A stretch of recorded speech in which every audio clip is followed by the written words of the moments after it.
I'm Bree Molitor with the National Rock Racing Association. Got Matt Holt with me here, of course. We are in Disney, Oklahoma this weekend for our second series race of the 2023 season. We also have VMR Big Meat Run happening at the same time this weekend, so we're expecting a huge crowd. I have heard 15,000 plus is typical. I've never been here for a VMR weekend, so I'm expecting big things. So we're excited. We are standing here in front of what is known as Little Blue here, and that is where we'll be racing today. They're going to go up, around, and then come down what's called Chute. So that's the area of the park that we're in today. And Matt is going to talk about what we're expecting for tomorrow. Tomorrow, we're hoping for nice warm weather a little bit. Again, similar to today, nice sunny weather. We're going to be going up a hill called Viagra, which is obviously a very steep, straight, rocky course, kind of much to what you see behind us. Going up that, coming down another hill right next to it called Cialis, which again is very steep. Again, being able to push the buggy fast, downhill and uphill are both crucial. Then we're going to turn and go through some wood sections, come down, drop down behind us here, and then finish through the starting line there. Exciting. There's going to be a lot of action. Again, majority That's a long course. It is a long course. Majority of it's uphill, steep, rock terrain, again, like you see behind us. So, again, with Timmy not racing this year, we have obviously some new guys, some new chassis, some new to them chassis, kind of all for the mix.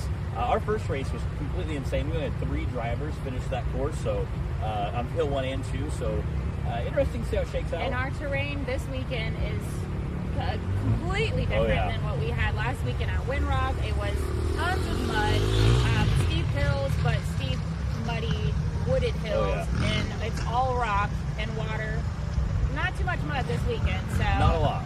Definitely different. We got to keep these guys on their toes. It's always got to be a challenge. So definitely Clyde and the NRA team doing a great job picking out these courses and making them fun, but also challenging for just all the different levels of driving and the different classes that we have, and as the sport has grown so much. So it's going to be a fun time. So thank you guys for joining us on Hillside Live. And we are back. We're here for the second course of our second race of the National Rock Racing Association. We're here at Disney, Oklahoma. And consequently this weekend, we also have Big Meats Run going on with our second race. So if you see some of the areas we pay into where there's just massive crowds, it's because we have a race going on as well as Big Meats Run going on this weekend. So they have all kind of fun events. All the food vendors are lined up on the street. Again, we had our first course this morning. I wish they were down here. Yeah, it would be nice, It's a little bumpier terrain, as you can see behind us. It's a little rough getting in and out down in the riverbed. I can only imagine a food truck with all the stuff on the walls just flailing. Hey, we got this trailer down here. That's true. This trailer's tough, though. She's no normal it's true. trailer. Yeah, our trailer, our production trailer, takes a beating.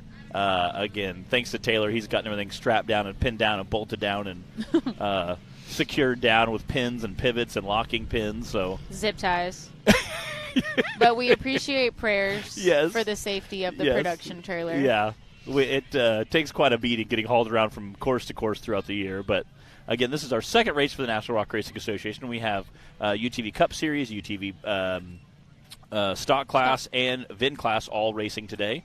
Again, we'll see all those classes racing this afternoon. I know a lot of them were making repairs. I've seen a half dozen guys changing tires over here. So, again, these rocks like tires to shoot, we saw some with ripped tires. These rocks are, let's see, how many? There's a pile of tire balls over there. Yeah. From Tyler Bradley earlier, and then Clay just straight up left his whole tire chilling on the chute up there without him. And Jay Stewart's had 2 flat tires, I think, after stock class. Wow. Or maybe it was after he was pre-running earlier. At any rate, he was fixing it right here earlier. So wow, I see him change one. Yeah, I didn't know they had 2. The rocks are really rough on the tires, that's for sure. Let's do a quick rundown from each class. You have stock class pulled up? I do not, but I can. Actually, I don't think I have stock class right here.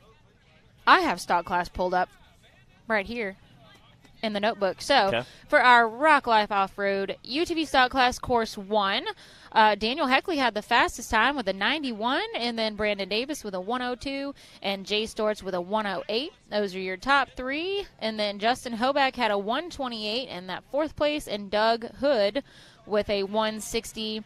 Braden Upchurch and Dustin Havens on behalf of Dan Carter were both DNFs. And we are, I guess that's it. Just those 5 times from our stock class course 1. What do you have? That's Daniel Heckley.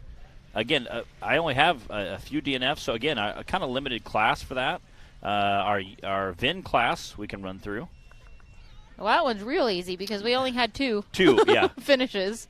Charles Chris obviously is leading that. Mick Henson coming in second. Justin Hoback had a little course discrepancy this morning. Again, that would be our 3 VIN class versus Don Curtis, who was on here this morning saying he'll be back soon. He's shooting for Wildcat. Again, he hit a tree after he had finished our course at Windrock, blasted a tree, and that full-body Chevy took a massive beating. Oh, there it is. Yeah, again, I love that Don Curtis, one of our VIN class racers, is wearing a Brandon Davis racing shirt. That's not uncommon to see a racer. Hey, gotta support your friends. Wearing somebody else's gear. Again, was flying through that course, trying to make as much time as he could up, and as he crossed the finish line, clips a tree. So they have a bunch. You can see the spring hanger, the leaf spring, the frame horn. He said the motor mount's bent. Obviously, quite a bit of panels as well: hood, fender, grill.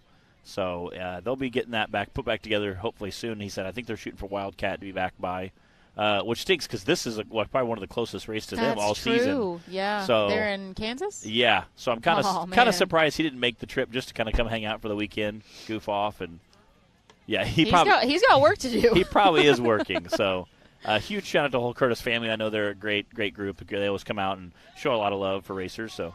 Let's do a rundown from our RCB Axle Unlimited class, Course 1 as well. Nathan King had a 118 in that first place spot, and then Clay Cason had a 134. So Nathan totally just smoked this Course 1. We got to note that Clay did that second place time with only 3 tires attached rolling through the finish line. So DC Thompson had a 136. Those are your top 3 from Course 1. And then let's see. Fourth would have been Casey Howell running for Dan Carter with a 139.0, and then fifth would have been Brandon Davis with a 139.2. Again, some quick times there. We saw some people get hung up. We saw some people have tire issues. So, well, we only had 2 more times, so I'll just go ahead and say then Tyler Bradley with a 160 would have been 6th, and then Doug Hood with a 163. 7th. Those are your top 7 from Course 1, and then we had 2 DNFs, Casey Howell and Madison King. It'll also be interesting tomorrow to see how if we have those same tire issues with a lot of the big bouncers. Again, like I said, Cooper Bentley and I were talking a little bit about tire pressure and what to run. Again, we're both running Mickey Thompson, so we kind of talk shop compared to the guys running the TSL. So kind of seeing how that goes. Looks like we're getting ready to kick off our stock class. It should be Daniel Heckley on the line.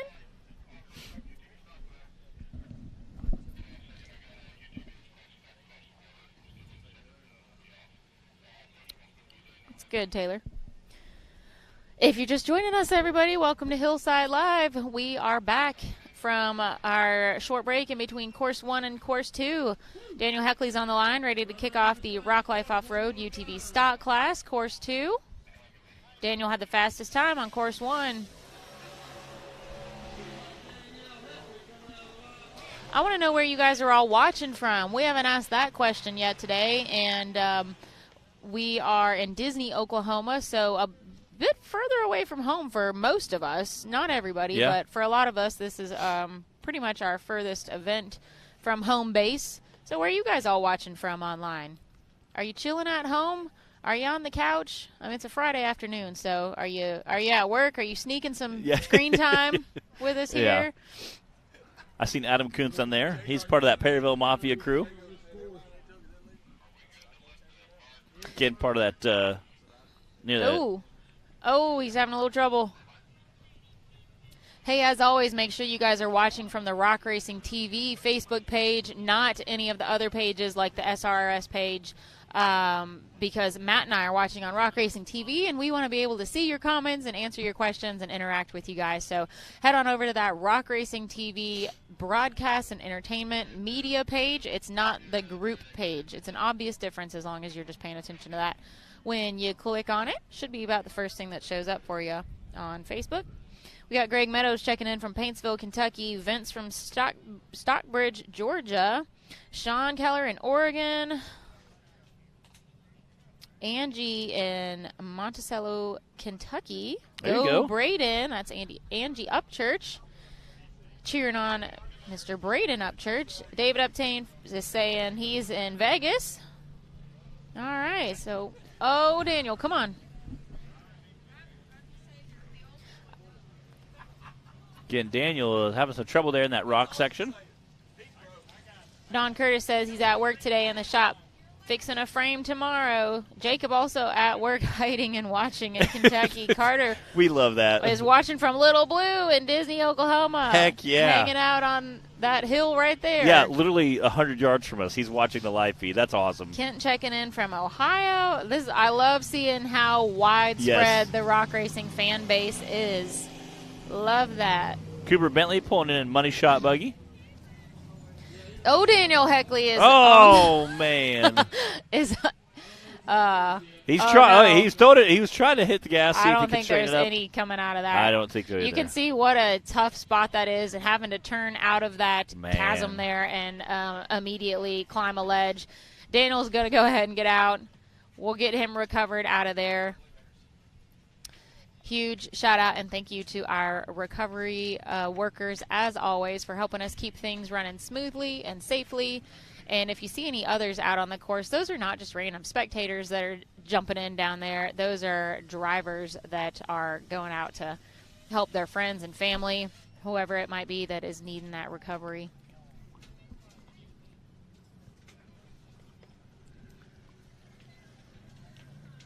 Carter Tucker, who's here right now watching from Little Blue, says this is the best weekend. I've been looking forward to it all year long. This is my first time being out here for BMR, Big Meat Run. So we're not only here for our own race, our NRA second race of the season this weekend, but it's also the event known as Big Meat Run.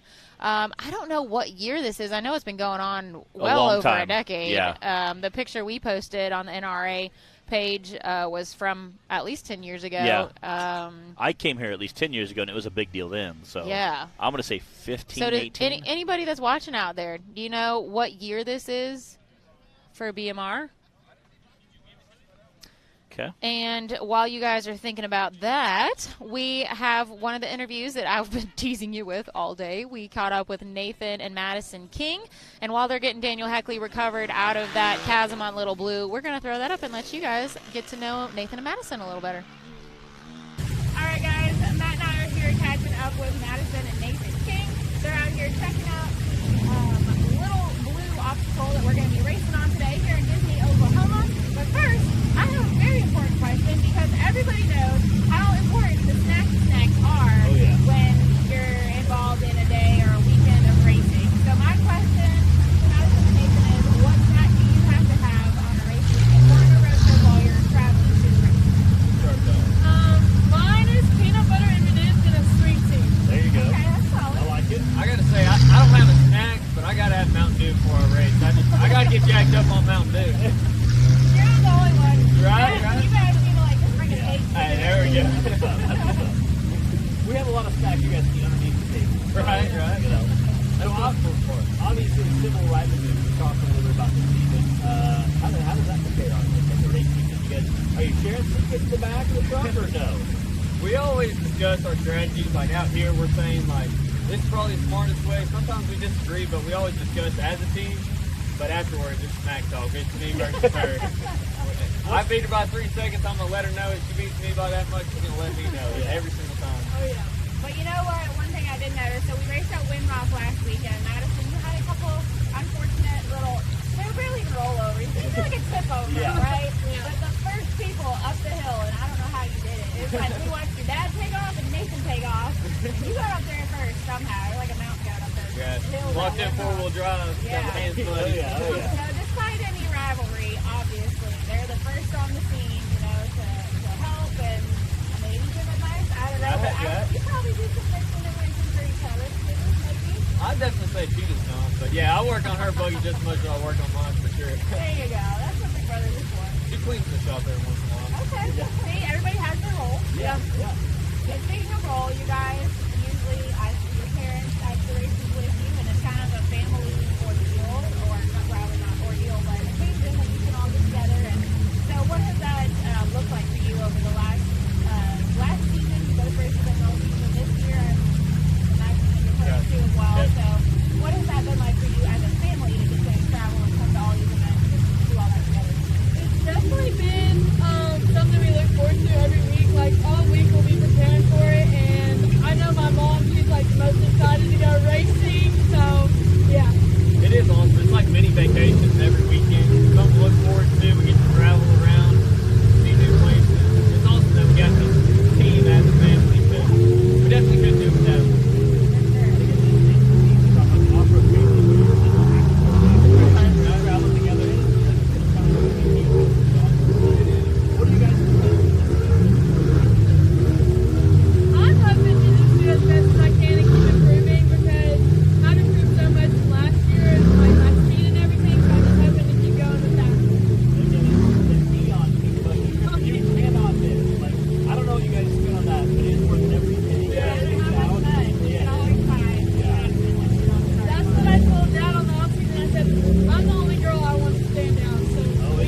Right. That's pretty much all we did. Nathan was one that changed the shocks. I was like, no, my ride's perfect. I just gotta look good while I'm doing it. There you go. Yeah. Hey, it's everything combined that goes into it. It's all important. Do you guys have anybody that you want to thank? Definitely all of our supporters and fans. It wouldn't be possible without y'all and cheering us on and making us feel good. So Yeah, definitely mom and dad. Can't do it without them. Those are our biggest supporters, biggest helpers, and of course all the sponsors. We wouldn't be here without them. And we're excited to hit these hills today. all right, well, we're excited to watch. So you guys stay tuned. All right, we are back here with the current season champion, Mr. Justin Wills with the Degradation Racing Team. You were out testing yesterday. Had kind of some interesting ride yesterday. Yeah, we come out and decided to do some monster truck tricks.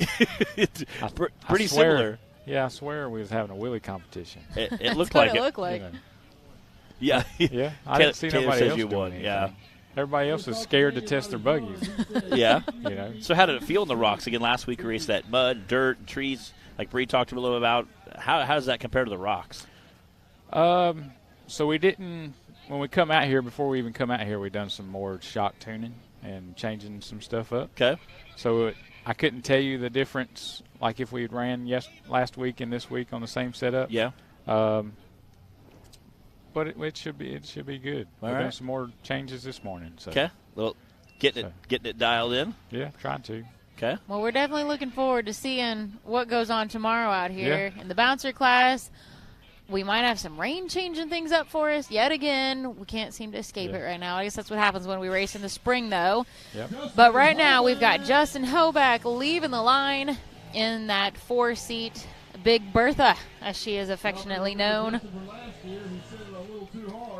So since we're here at Disney again, we should note probably that Justin, let's just say he needs to make some new memories to associate with Disney this weekend, because at finals, while racing Big Bertha in the stock class, he launched off of the chute and did end up breaking his back, and it was a scary ordeal. It was very serious, but obviously he is doing well now. He recovered and healed and did the physical therapy and all the things, and we're so glad to see him doing well from that, and not only just being healed but also back out here in the driver's seat. Look at that, walking right up that in a 4-seater and making it look easy. Again, absolutely launched off last year. Again, we had a smoke and run going. It was doing well for the series. And again, to see this big full-size stock rig come out and compete is just absolutely incredible. Again, not the ideal rig you'd think you'd see, but he always does seem to do very well with it, so we appreciate Justin and all he does. Listen, you can't count out the 4-seaters. Again, Justin also They'll surprise you. Also helps out with the RC class. We appreciate that. He's very competitive with that. Him and his brother both. He also helps with our youth class, our UTV youth class, and getting them all lined up and corralled and make sure they know where they're going and everything. So both Hobacks definitely always want to give a shout-out for all the help that they give us in the series. And actually, Colton, see him commenting on here that he had to work. Have fun, stay safe, and don't let Justin send it too hard. Yeah. I'm sure he's probably thinking about that right now as he's coming. Let's see. Yep, coming right down to the bottom of the chute, making sure he doesn't do a repeat of last year. Part of that Digging Deeper youth class. Again, Justin Wills up in the booth with us, that Digging Deeper youth class. Again, they also had keychains made up for a lot of the drivers, a lot of the seasoned drivers for the youth class, which was super neat to see. All right. Bub Meadows jumping in. What's up, buddy? 137.907. That's our first time for Course 2 for the Rock Life Off-Road UTV stock class. We've got Dustin Havens on the line on behalf of Dan Carter right now, trying to get him some points.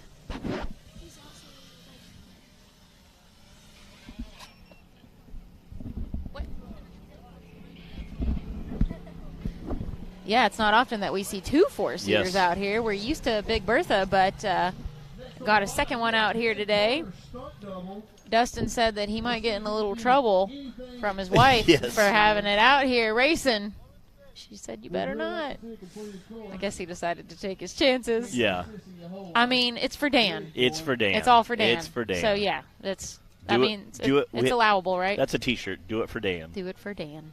Again, Dan Carter, one of our seasoned drivers as well, who races pretty much every class.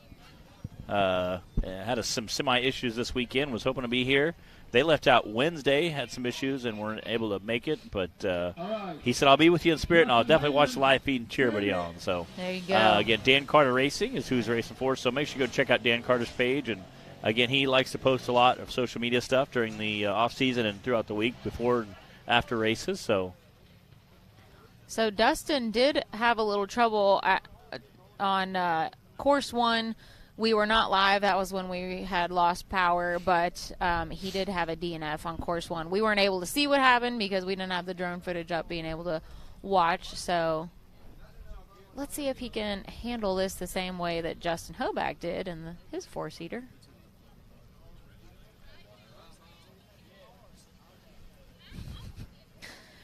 The good news is, since I just mentioned that we lost power earlier, the problem was discovered. yes. And rectified. Apparently we had some wiring that was on its very last leg. There it is. Out the top he goes. Again, we also have Gatlin Wills up here with us. She's part of that Diggin' Deeper youth class. Again, we had, I think, like 16 people in our youth class last week at Windrock. All of our classes were Huge. super full last week. And, of course, Windrock being in East Tennessee, a little bit more centrally located for a lot of our drivers. And I think because it was the first one of the season, everyone was anxious to get out and get some seat time and get racing again. So a little bit smaller rosters this weekend, which is to be expected. It's a longer drive coming out here to Oklahoma. And racing 2 weekends back to back, two weekends in a row, and a lot of carnage that needed to be worked on, like in the case of Don Curtis and a few others. So definitely understandable. But we still have a good, what do we have, half a dozen in our youth class, I believe, racing tomorrow. Gonna watch those guys battle it out for that season championship. No pressure, Gatlin. Dustin Havens coming to the bottom of the chute, just has to make that drop off. And just a little trek through the woods there into the finish line. This is for Dan Carter's points. There it is. 136.394, just in front of Justin Hoback, who had a 137.907. That is moving. Those 4-seaters were pretty comparable on this course for that run anyway.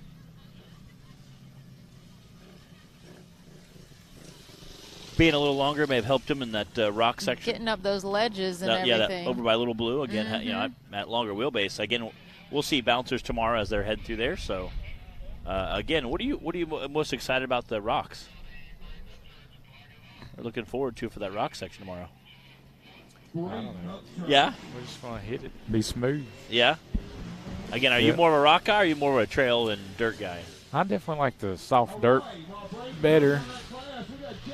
Treats the roll cages better. Yeah, again. You're, I heard you, broke a nail yesterday, were they saying? Yeah, one of the teeth. Front of the buggy? One of the teeth broke off. Ah. About every bar is scratched. These rocks don't give. They do not. They sure don't. But It's a powder coat killer out here. yeah, It is. but it's all good. Buggy's running perfect, so. This is Braden Upchurch right now, and he made it.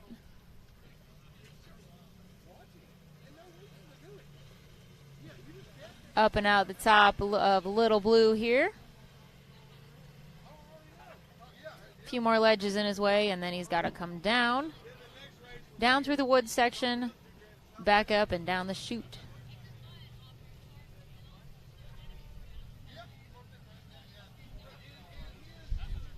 That's a long track to remember. It is. I was thinking these are some.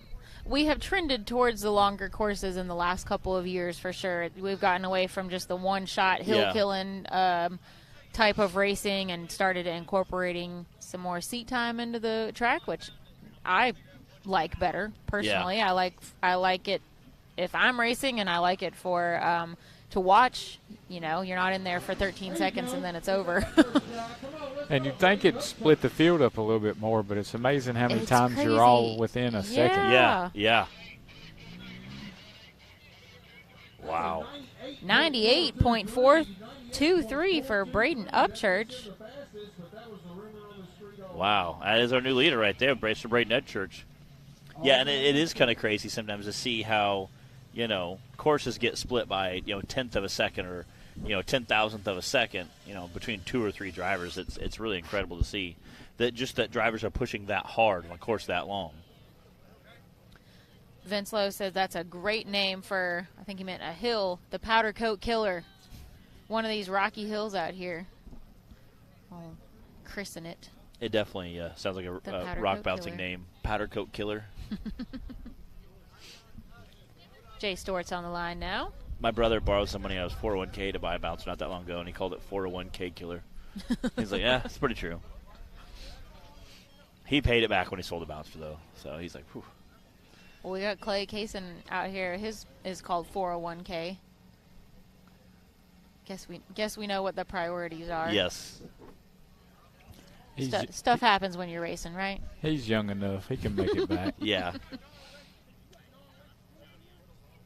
Jay Stewart's finished second last weekend in the stock class at Windrock, and he had a third place time earlier today on course 1. Looks like we're waiting on the all clear, and then we'll send him.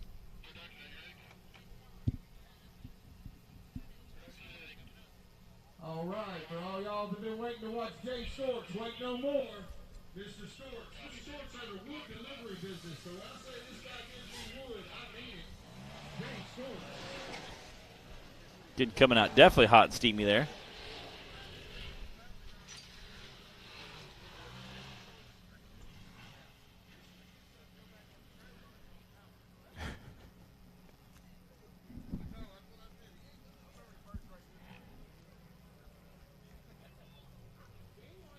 Again, making quick work of that bottom of that section, that rock section there.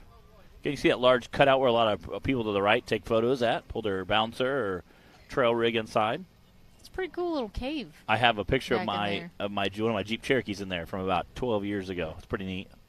You can see the crowd of spectators up here. We've mentioned that this is also a big meet run weekend out here in Disney, Oklahoma. So it's not just us. Yes. It's not just the NRA out here. And hopefully we make some new fans, maybe some folks that haven't seen one of our races before, and I get hope they're enjoying the show. A lot of times you meet people and they go, I've seen them on YouTube, but I've never seen one in person. So they want to check it out and ask questions and look at it and touch it and talk about it and just see, kind of explore the buggy and see what the process is. And they hear them run. Obviously, the big motor's rumbling, so it's always neat to see them and talk to them and kind of let them have more of a full experience rather than just watch it on YouTube. So I get that a lot of times. We'll take it to car shows or we'll do mud drag events, and that's one of the biggest things I hear. Jay Stewart's has a really good run going. He has a smoking run going. That's how you know you're doing it right when you make that one. See what his time's going to be. A 97.261. Wow. That is your new fastest time right now. Course 2, Braden Upchurch then with a 98, pushed down to second. And then Dustin Havens on behalf of Dan Carter with a 136. We still have 2 drivers left to go. This is Doug Hood. Again, he was one of our late entries. Doug Hood from Maysview, Missouri. First time racing with us.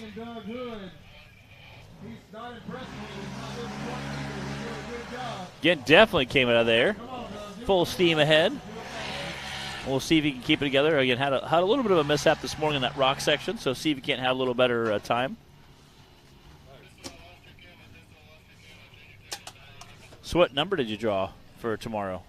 I am 12. 12, okay. So you'd think it'd be a good number. Yep.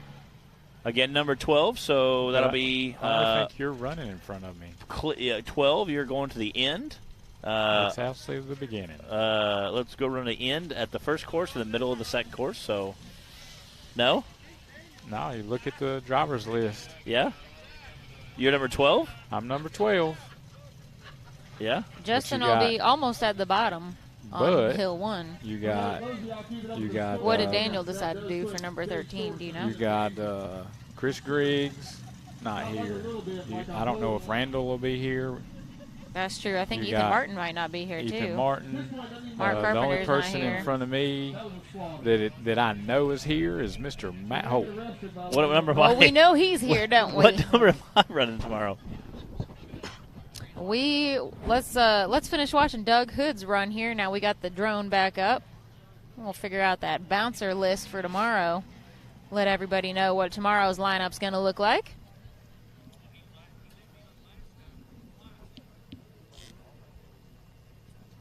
Number 6. So I might be like right out the gate. Who's 2 and 4? You got Ethan Jones is not here. Chris Griggs is not here. That's 2 and 4. 2 and 4. Oh, Then so I might Matt be Holt, the first guy out the gate. Then Randall Key, Ethan Martin, then me. So there's a bunch of late entries we're going to go round up tonight. Oh yeah. All right, Doug Hood is coming down that chute now. Straight on to the finish line. Good work for that's again our first time racing with him.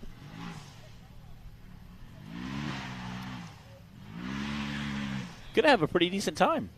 There you go. Drive right through the technical. 128.776. Yeah, that's a third place Yes. time right now That's from Doug Hood. But I don't know. We've got Brandon Davis on the Yeah. line, and he does like that third place spot. He does. It's kind of his comfort zone right there. He's claimed it. Again, we had a 97 and a 98, and then we have a big gap all the way to 128. So there's almost a 30-second gap between second and third. So again, we know Brandon Davis is definitely going to try to squeeze that gap.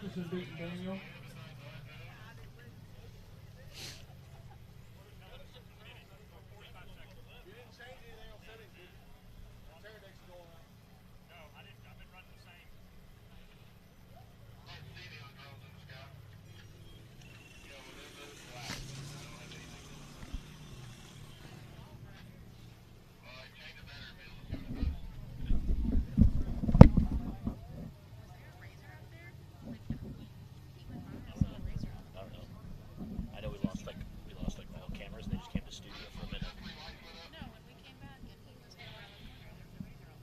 Oh, they might have been one leaving.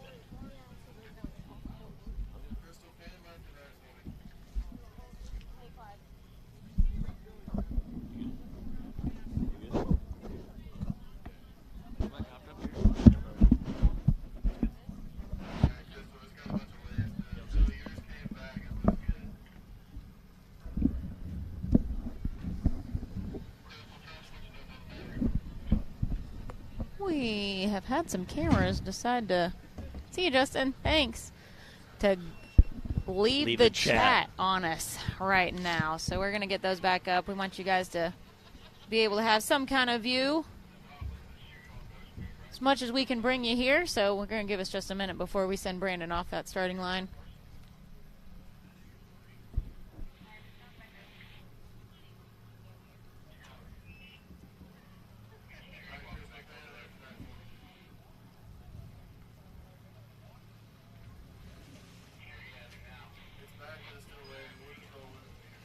All right, we got one of them back. We're going to make it work. Do what you got to do on race day. Oh, yeah. Is that right, Matt? Oh, you know what? I concur. I concur.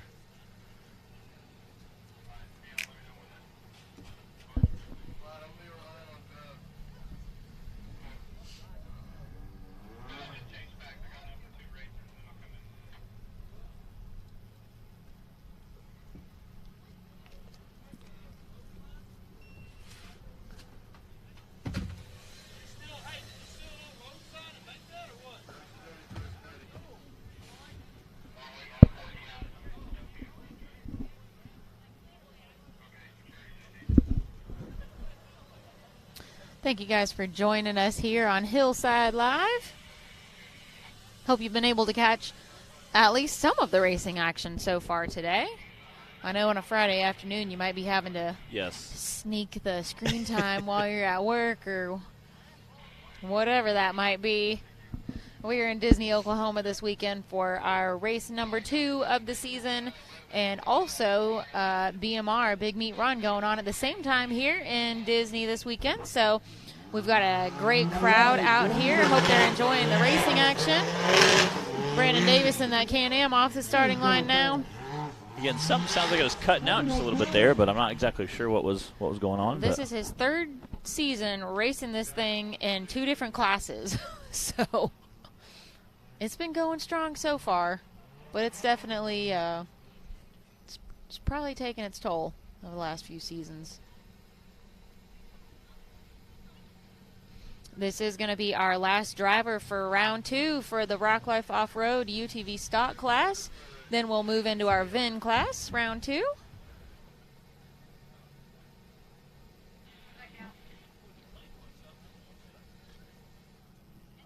Getting Brandon being careful to that very technical rock section there. Trying to make his way through, be quick but be smooth. Slow is smooth and smooth is fast. Oh, yeah.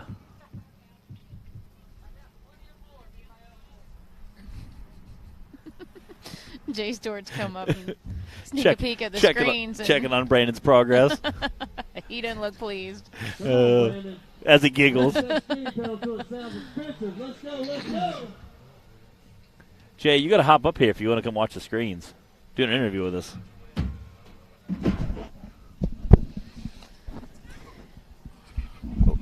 We got to hop up here and do an interview if you're going to come watch the screen. Yeah, we made Jay Stewart's come hang out with us up here. We're watching Brandon Davis coming down that chute. He's almost to the finish line now. Let's see what that time's going to be.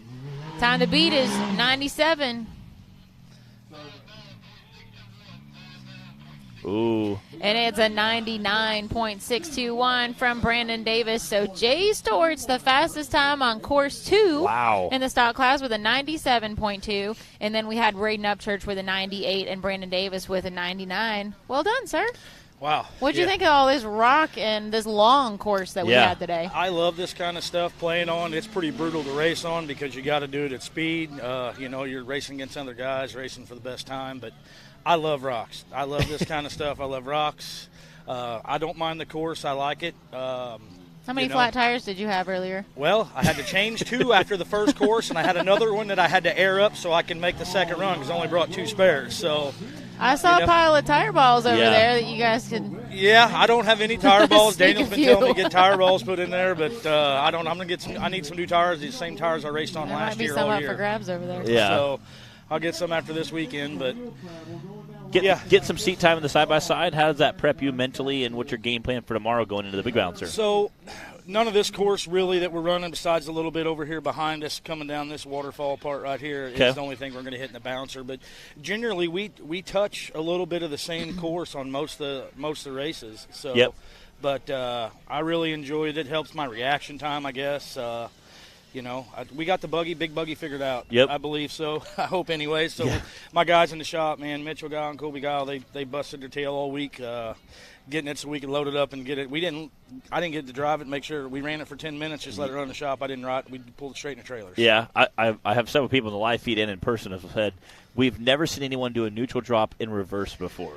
I was just holding it, and as soon as it would hit, I got caught on that tree. I was going to get in reverse and try to get off the hill, and I just thought if I had to do that to get up each ledge, that's what I was going to do to not have a DNF. Yeah. But it happens, and we got 9 races left. So my goal is to come out and finish hills, control the buggy a little bit better than last year, and maybe ease up on this right foot at certain times when I didn't last year. So you got second place in the stock class last weekend as well, so it's safe to say you got that figured out too. So we hope we're ready. Tomorrow will be another day. We may even hit the knockout race tonight. I ain't so sure. We're going to hit it in a razor for sure. Really? Oh yes. Oh man. That's going to be over on. Is it the stair steps? Stair steps. Yeah. Okay. I want to hit it in forward play. I just don't know if I want to jeopardize my points for tomorrow. Yeah. So that's a big gamble. Chasing the night points before. this year. Yeah, chasing points this year. So and we got.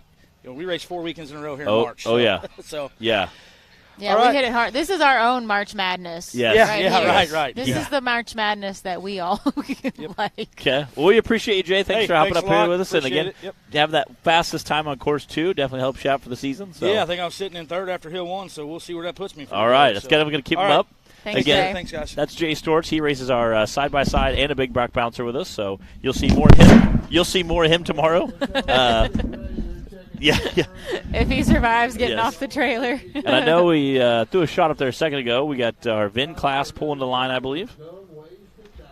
I see Charles Chris. vehicle. So we had some people ask about what he was working on. I talked to him a little bit during our break. He said he had broke a transmission transmission mount and a shock, both. Again, he is absolutely going to send it, if you can't I don't tell. know why. It just cracks me up to hear that. Yes. Hear him busting through these courses. That's pretty much every XJ ever. Just absolutely sending it. You know, we're used to kind of the rock bouncers. And, Yes. and then you Yeah. hear that. Oh, no. Again, broke a transmission mount, so he was able to fix that with a ratchet strap.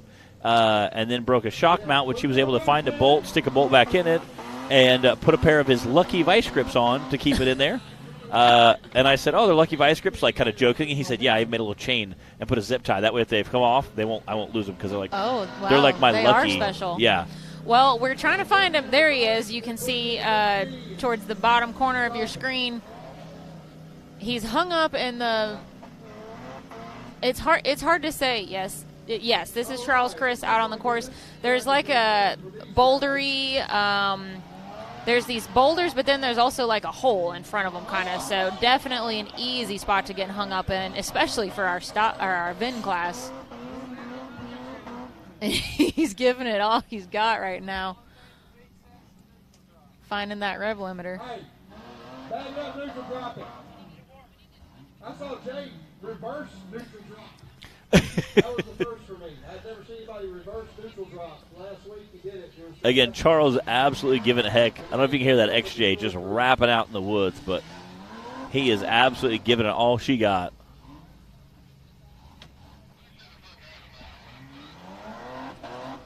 Okay, he has a flat front tire, they're saying. Well, what else is new out here this weekend? Hey, Brian, I'll give you that rundown from course 2 for the whole stock class after we watch Charles finish his run here, or hopefully finish. Yeah. Oh, man. But we've only got 3 drivers in the VIN class. There you go. Hey, do an impersonation of Will Stewart. Nailed it.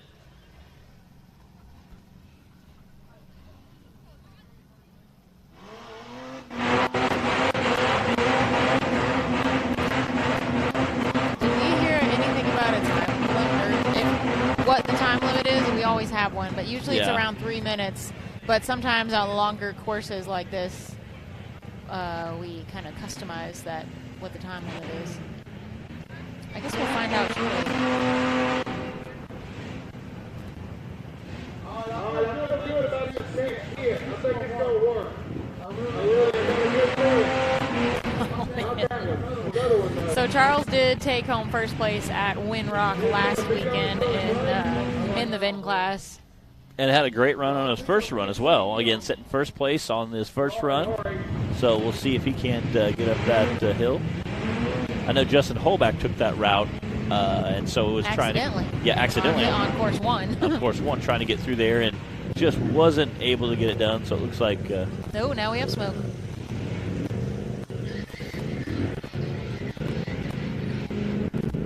I think they're saying he's stuck. He's pretty stuck. He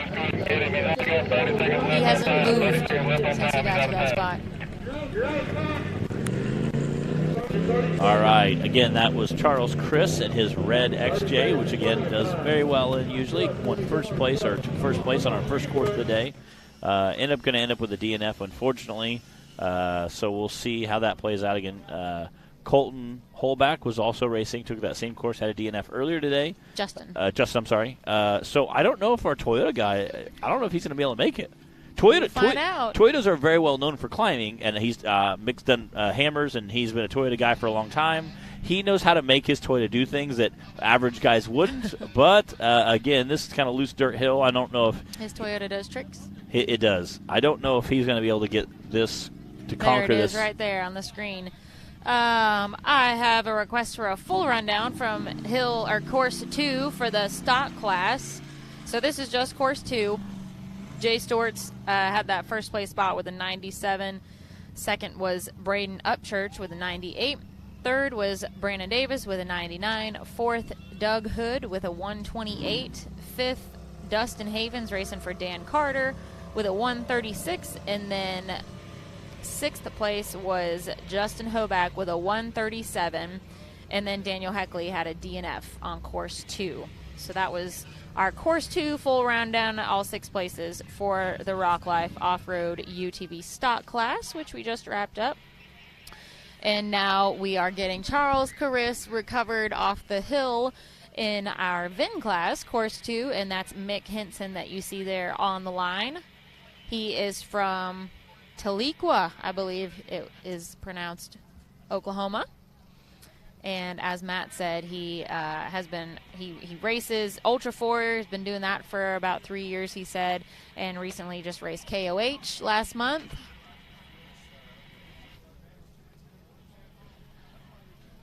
And again, Bree was talking about Ultra 4. Again, JT and Miles and Pam and a handful of other of the Ultra 4 staff are down here this weekend, being that the Big Meat Run is owned now by Jason Robinette, who also owns Mid-America. We have a ton of Ultra 4 staff down here that hanging out and helping us as well. They're going to be helping later on with that knockout race and the bounty race tomorrow night. Again, there's also some other fun festivities. They have some music going on. They have a bunch of food trucks up on the main drag, so we appreciate all that. Again, you have this many people here. Everybody's got to eat, Bree. That's right. We all need our snacky snacks, so we appreciate all the food vendors coming out and helping out, as well as all the campgrounds. I think are completely maxed out at this point. I am Matt's food vendor Yeah, today. she does help out. I have been passing the snacks over. Taylor's throwing out an infomercial. I offered you apples, Taylor. Listen, he wants a cheeseburger. Apples, I can't help you. He'll take some chicken wings. All right, we got to stop talking about food until we get out of here. Some of that cheese sauce we had last night. Oh, my gosh. Like, it is so good. Me and Jack from Delta Drone Works had some cheese sauce at dinner. It was incredible. I'm going to need you to stop talking about cheese right now. It was delicious. Looks like Charles is off the course, or about to be.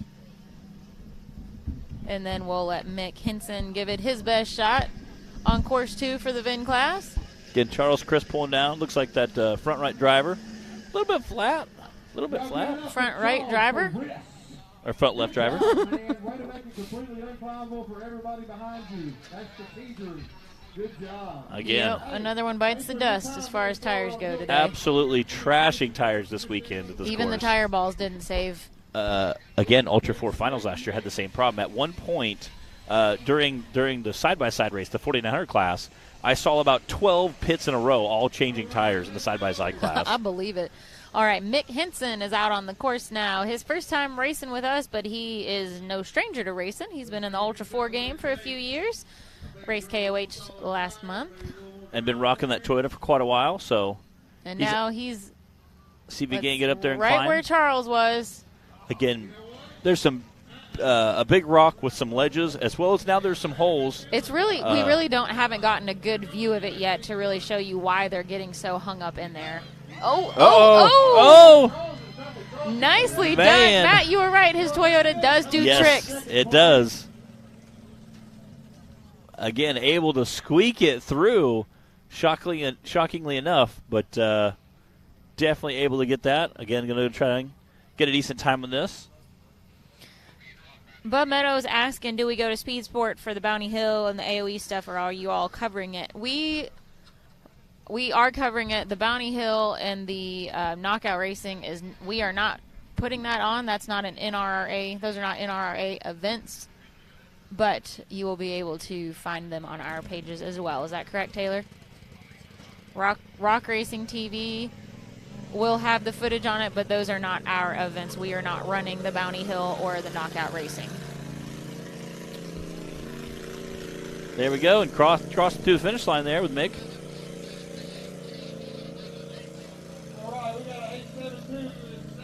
No.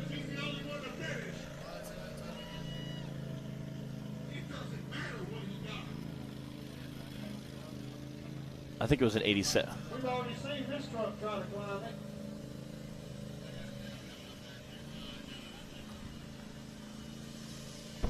flag. Studio. What was the time? 87.720. 0.720. Okay. 8. All right. 87.728 for Mick Henson. Course 2 for the Venn class. We've got Justin Hoback on the line now. And again, Mick, because he's the only driver, we're going to have a time Course 1 and Course 2 through. He is going to be our leader for today. He's going to take that number 1 spot. Again, depending on what kind of time Justin Hoback gets, we'll have to compare times for Justin and Charles. So this is this truck has a name, and it is WT. WT. Which stands for work truck. Okay. So the kid, I travel with the Hobacks. Yep. And this is Justin Hoback, and his kids informed me it is not WT, it's WT. WT, work truck. Or if you ask his 3-year-old son, Collier, he says it's the super fast truck. Okay. So this morning in the RV, because I travel with them and stay with them in the RV, they're generous enough to offer me a bunk. And so Collier was asking if we were taking the super fast truck today. And then he calls the 4-seater, Big Bertha, that's the blue race buggy. Oh, the blue race buggy? Yeah. I like it. The blue buggy. Like it. Are we taking the super fast truck in the blue buggy? And it's WT. Yes. Not WT. Yes. For work truck. W.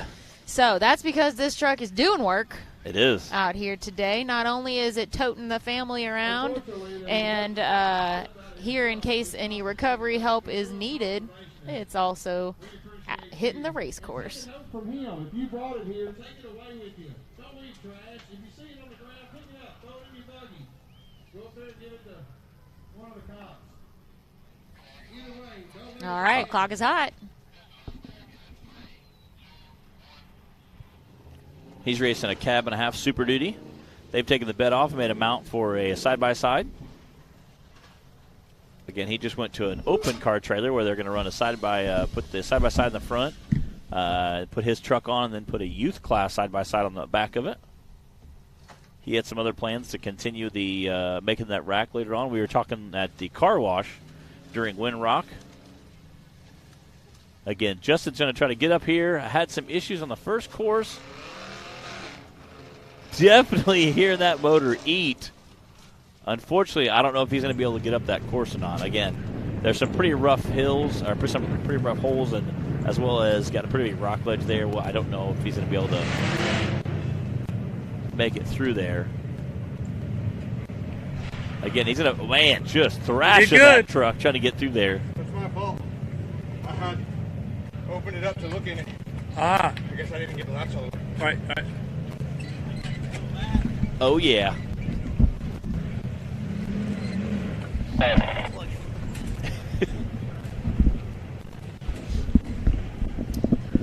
All right, we've got Mick Henson joining us up here. Again. And Justin Hoback, let's see, he's backing off down the hill. All right, guys, looks like he's done. I think that's it for VIN class for course 2. So, Mick, this was your first time racing with us here with the NRRA, but, of course, you've been racing Ultra 4 for several years. What did you think about these courses out here today? I liked them. I'm not far from here, so I've been coming out here to Disney for a long time, and anytime there's a race out here, I like to come out and check it out. So Mid-America is like your hometown park then? Yeah, Disney was first, and then Mid-America sprouted up. I've been coming here for over probably 13 years now. Really? To Big Meats Run? Mm-hmm. Okay. To Big Meat Run. Yep. And again, I really joined. I came out there probably, I'd say 10, 12 years ago. A bunch of us came out, brought some Cherokees and some side-by-sides. Yep. Probably 10, 12 years ago, came out, enjoyed it, had a good time. And again, back then it was kind of just a party, not necessarily like there wasn't a racing atmosphere going on yet. So, well, my question is, how many years? What year is this of BMR? Do 20 you know? Something. Really? Wow. 20. Get her done. Yeah, 20 something. That's awesome. Well, this is my first time. Yeah. Oh, nice. Here for BMR weekend. I'm a good 10 hours away from here. So last year at finals was my first time coming to Disney. So I don't know my way around very well at all. But it's kind of cool how you go through the little town and everything's just. There's no like entrance and gate. You just you're here. Yes. It's nice and simple when you figure out where the turnoffs at the main road are to come down here. Again, how does racing one of our races compare to racing, say, an Ultra 4 race? It's kind of weird for me because I'm used to, endurance and everything being a little longer. Oh, yeah. I like the short stuff, in the two segments, like this course, that course. That way you can run and then, stop and check it out and check your truck out or whatever and then race again. So it's kind of hard for me to go that 100% for that short amount of time when I'm used to going 70, 80% for a long time. And again, because you have to keep that truck you together. got to keep it together. Because you're doing a 12-hour race, you need that truck to last 12 hours. So exactly. Whole different scheme versus making the truck. We only got to last a minute and a half, 87 seconds. So little different game plan. Again, how long have you been rocking the Toyota? I've been racing that Toyota this will be its third year. Okay. Yeah. I said I've seen you before doing Ultra 4 stuff in the Toyota. Yeah, actually Pro Rock was my first race in that truck, and after that I was hooked. So. And you raced Pro Rock, what, a VIN class, like a stock class? Yeah, they had their stock class. Okay. Yep. So they had their stock class at Mid-America. Okay. And we were going up there anyway, so I put window nets in it and raced it. And said, heck, let's have a good time with it. Yeah. Nice. That's a good time. Yeah. Addicted right off the beginning. Oh, yeah. Yeah, not hard to do. No, not at all. Have you watched the bouncer races? Oh, yeah. Much? Yeah, I've watched them at Mid-America. I've seen them all over the place. The Ultra 4 and SRS used to do their race and stuff, so I've got to see them. Yeah, the shootouts, so I've got to see that. And also out here in this atmosphere, this is buggy bouncer area, rock crawler stuff, so I've seen it out here. And you could definitely tear up a lot of stuff at this place. Absolutely. There's a lot of traction. A lot of tired. Oh, yeah. Yeah. Again, are you more of a rock guy, dirt guy? We've been asking a lot of our drivers. Mud and trails or more sand and rocks? I'm a hardcore rock crawler. That'd be what I'd call myself. I like to go fast in the desert. It's a ton of fun, but where I feel like I'm the best at and where I feel most at home is in really hard rocks. Again, so hammers, even here's good time. Here's a good time. Hammers, I loved hammers, all the rock trails. I just felt right at home. Oh, yeah. I just was very not in my element in the desert. So Yeah, Hammer's a good time. Again, a little bit longer race, but again, the festivities that go along with that are obviously pretty cool. So, how many times have you raced KOH? This year was my first year at KOH. Okay. It was my 6th or 7th year at KOH. Okay. First year racing at First year racing at KOH. And then you've had several Ultra 4 races you've done as well, right? Yeah, somewhere around 5 to 10 races, I would say, over the course of 2 years. And there was the first year, there was like Pro Rock and Ultra 4 were like kind of overlapping, and I kind of double dipped in those for a little bit. I know Joe. I've heard Joey talk about you. You've raced with him for a while. Yeah. So again, racing the Toyota. Yeah, Joey remembers me because we were all just out here at a big meet run. No, there wasn't any racing or anything, and I just pulled up in my race truck at Waterfall and just bashed it up Waterfall. And then he was like, "Okay, I'm not forgetting this guy's name now." He's like, "We're gonna be friends." Yeah. So what? Tell us about your Toyota. It's an '81 Toyota pickup. Okay. It's got a 22RE motor, fuel injected, 5-speed, dual transfer cases. What transfer case do you have in there? It's got dual Toyota transfer cases. Okay. It's got a stock geared front case and a 4-7 rear case, so it's a super low gear rock crawler. Yep. And it's got 8-inch Toyota axles, basically what's factory. Yep. The rear is basically stock with gears and a spool, and then the front has got RCVs and it's a custom housing. Okay. Locker in the front? Lockers, yeah. Okay. Detroit in the front. Okay. My pick for a locker. It's a custom diamond axle housing. Okay. So. All right. I'll say again, we appreciate you coming up here and hanging out with us, Mick. Yeah, well done today in our VIN class, and we're having a great time out here at Disney, Oklahoma. That does wrap up course 1 and 2 for the VIN class for the day and our Rock Life Off-Road UTV stock class. We still have the RCV Axle Unlimited class to run course 2, so we will be right back after this with some more of that.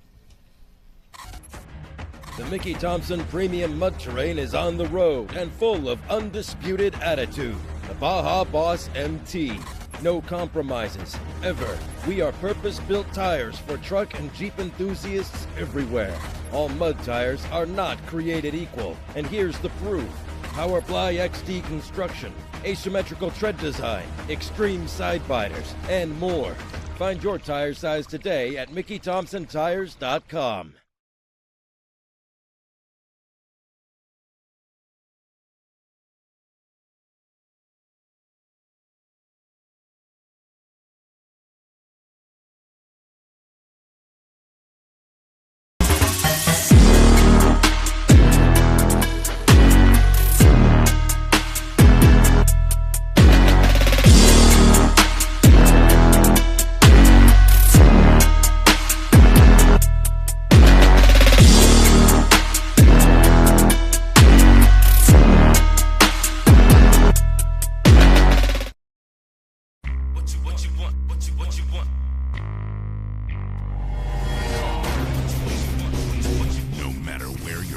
takes you.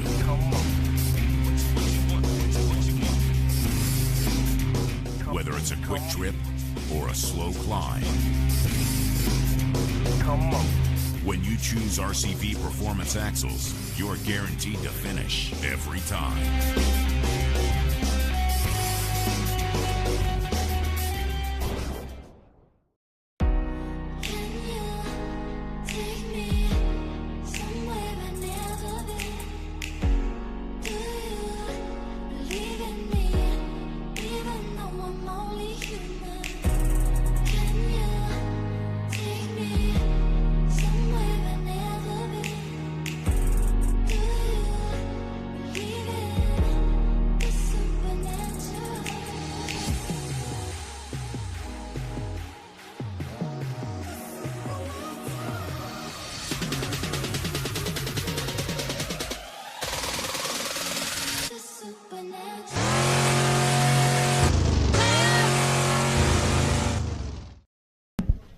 All right, we are back. Again, that was Mick Henson with up here. He took first place in our VIN class.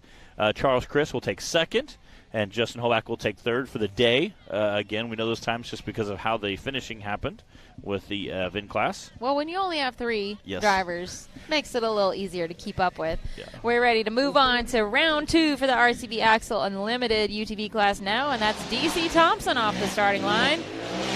DC had a 3rd place finish. I'll go ahead and give you the top 5 from course 1 in the unlimited class. Was Nathan King with a 118 in that number 1 spot, and then Cody Cason with a 134, DC Thompson with a 136, Dan Carter with Casey Howell racing for him to get those points with a 139, and then Brandon Davis with a 139.2.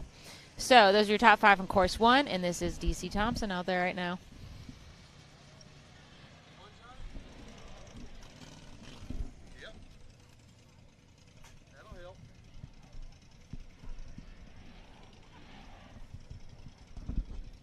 Again, DC making quick work of that rock section there.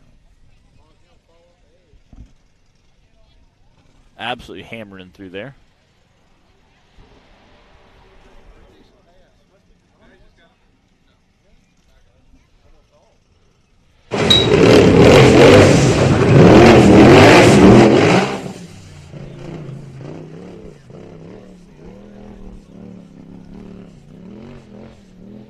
DC's got a really good run going right That now. smoking run going. He needs to head back up the hill. He's going over that rough section that we just had our VIN class go through. I think he's almost out. got him, but he made it. Here we go. Again, it's extremely rough section there.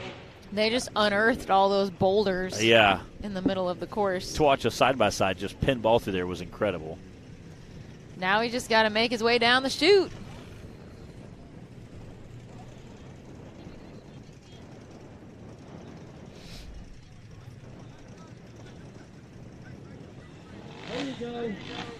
Oh, it's not down the chute for course 2. That's my bad. Looks like they're turning and going back up the hill.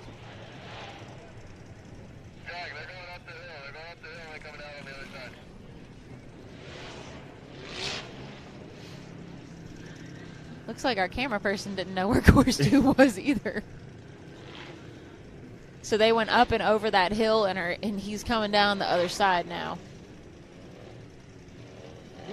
Through the woods. Yeah, I was thinking like over the logs, through the woods to Grandma's house he goes.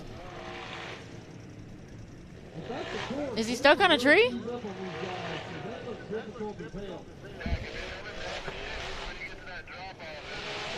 Oh man! Oh, what's happening? Got hung up, and now he's coming through the woods He's down pulling the hill. a Daniel Heckley up in those trees. He's coming down that hill, one way or the other. I think. Now he's reversing down the hill. What's happening? He's kind of just stuck Man, in the I woods. can't see well enough. Okay, I don't know how he was supposed to. We could barely see that through the trees, guys, so we can't really tell you much about what just happened and why he came down backwards. Did he lose steering? Well, at any rate, there's the finish line.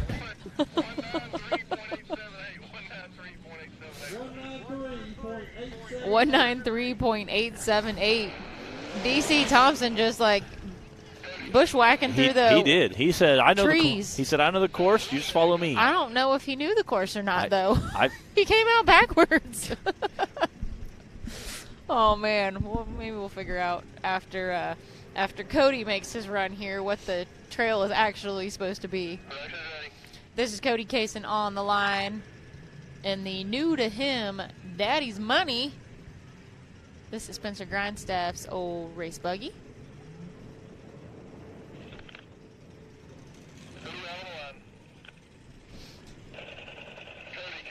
And again, these courses are a lot of fun to watch. I don't know how hard it is when when they're jarring and cross through the rock section, but they are a lot of fun to They watch. might not feel that good to actually be the driver, Yeah, but hey, we're enjoying it. I'll come back and let you know tomorrow. Yeah, Matt'll Yeah. get some first-hand Yeah. experience. But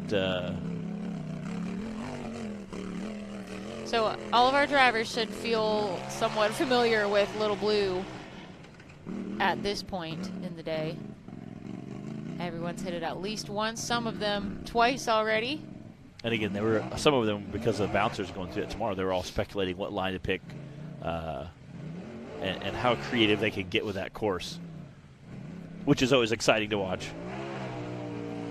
And Cody getting a little bit hung up. He did this. This happened on his first run as well.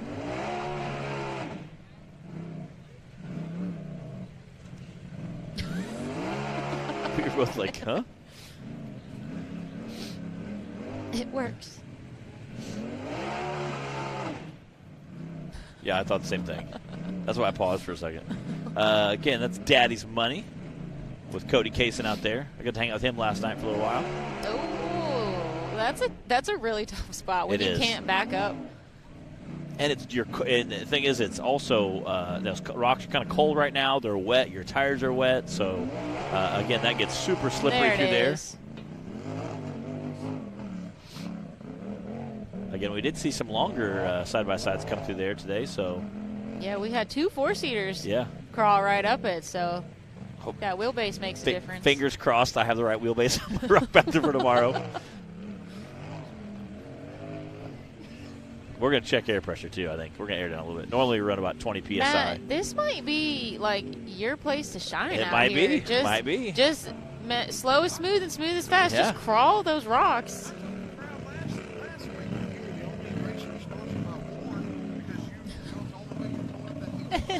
Oh, Zach. I tell you. Bless his heart. Zach's over here I giving some know. encouraging words to Matt. But for real, though, this might be it, Yeah, Matt. we'll see. We've played on Big Meats Run before. There's nothing or, like super crazy out Viagra. here. We've played on Viagra before. We'll see. We'll see. I'm thinking Little Blue might could go all right for you. Yeah, Zach, tell us what the heck DC was doing. Yeah. He came backwards down the hill, and we couldn't see him through the trees. We don't even know what was supposed to happen.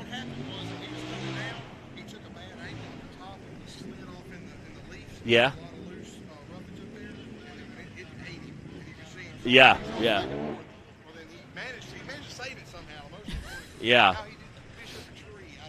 Definitely saved it well. So Zach filled us in a little. DC came down a little too sideways on that wooded hill, and apparently there's lots of loose, wet leaves up there, and he's just sliding around and ended up coming out backwards. But hey, it worked. So Cody is going to show us the proper course along with our drone that we now have up there. And it looks really similar to the line DC Thompson took, except there's just a little bit more brush. Oh, where DC was way off in the trees. he was a little bit to the left of that. There it took is. some more brush, but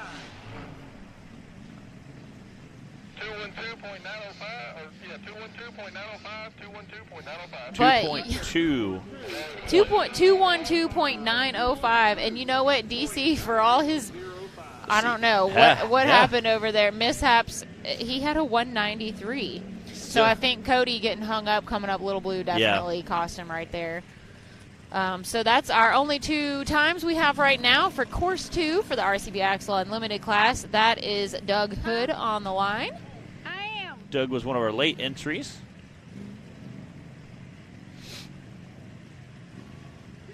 Gatlin. Gatlin, wave. Hey, Gatlin. We're just checking on you, okay? Need some nuggets or something? Nuggets? Woo, where'd the sun go, Matt? Yeah, I was kind of thinking that. Who's in charge of bringing the sun today? Yeah. Good thing we put a canopy away.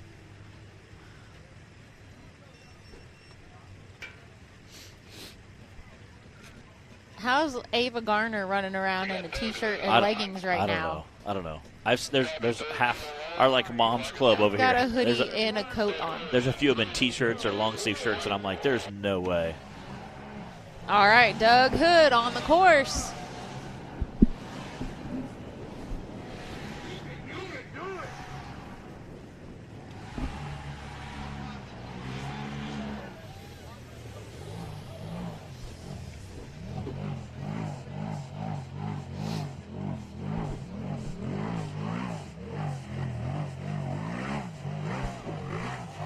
Racing the stock and unlimited class today. Got that side-by-side doing double duty. So this is his third time, or rather fourth time up Little Blue. Well, first time he had a DNF, so I think it's technically his third time. Fourth attempt. Fourth attempt, yeah. Do you know why they call this Little Blue? I don't. All right. Should we make up a backstory? Just make up a story. I don't know. I do like parking rigs in that little cutout, though, and taking pictures. It's pretty cool. I'm going to take the bouncer over and take some pictures because I have pictures. Yeah, I have some pictures of my Cherokee in there. So back in the early days of when I used to hammer on a Cherokee. Should bring one back out for Vin class. I know. I bought one. What happened to the one you had last year? I bought one. I still have it. I have Is it 6. still sitting at Mid-America? No, it's at my house. I bet you I have 6 Cherokees at my shop right now. Well, come on, Matt. Bring one of them. I got. I'll drive course 1. You drive course 2. 6. Well, that's one thing. Yeah. Oh, God. Let's not talk about that. Yeah. DOT gonna get you? Yeah, I'm still paying on that ticket, I think. Uh-oh. Or tickets, I should say. Looks like, speaking of I think Doug's having a little trouble out on the course. We've got some of our recovery folks heading down to assess the situation. Yeah. We do not have our drone in the air for footage right now. We'll figure that out. I think he's heading back or heading there. He must be broke. All right. Unfortunately, Mr. Hood is down for the count, getting a little bit of assistance from our recovery crew. So in no time, they'll have him cleared up, and we'll move on to the next victim. Well, we're glad that Mr. Hood decided to come out and race with us today in spite of the challenges.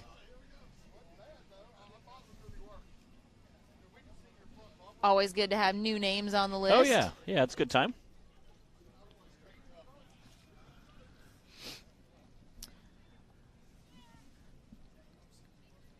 All right, while he's being recovered right now, guys, I am going to, since I've been teasing you about these interviews that we filmed earlier, I am going to finally let you watch another one of them. So let's put Cody Cason's interview up there since he's racing in this class.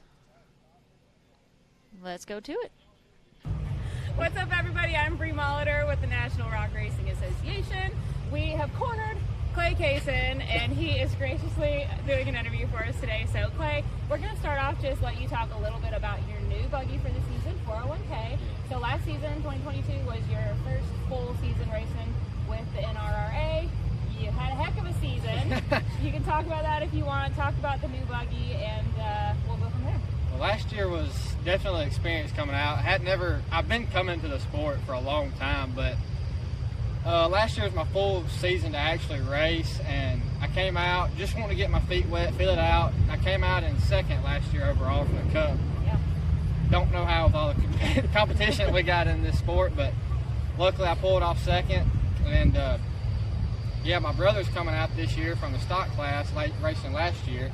He's coming out in a Razor like ours, our unlimited class. So Cody is going from stock to unlimited. Is there some rivalry there? Right now, it ain't that bad. We're just trying to get all the kinks worked out here since this is new to him. He ain't had a whole lot of seat time. But I'm sure when he gets it figured out, it'll be constantly, yeah, the whole time. I'm ready for that, but I'm also not ready to hear when he beats me, because then it's just going to be a horrible ride home. Speaking of races to come, what are your hopes and dreams for this season? Oh, to win. To win it all. That's a good all. I got my feet wet last year, and I'm just here to win it now. And again, you and your brother are both racing the UTV Unlimited Cup. How do you think that's going to shake up this season? First and second? I don't know about that. There's a lot of competition. I'm going to have to be on the game just to finish on the podium again this year. That's my real goal, is just to be on the box again. Yeah. Tell us a little about 401K. It's a Dano's built chassis. It's got a Polaris Razor turbo motor in it with a bigger turbo. It's on E85, ORB suspension. Gary Hinkle did me some shocks this year. Last year I ran on stocks all year long, and it was horrible. So I finally got me some good shocks this year. I've been doing that, and I've had a whole lot more seat time than Cody has, luckily. So maybe we'll have her dialed in and see what we can do the rest of the year. All right. You got anybody you want to thank? Dano's Cages, Trinity Racing, Raceline Wheels, and if I'm forgetting somebody, I'm sorry. Southern Power Sports. That's it. There you go. All right. Well, good luck this season. Hey, where can people follow you real quick? CNC Racing on Facebook. That's our own page. All right, that's Clay Cason, everybody. We'll see how the season does for you. Thank y'all.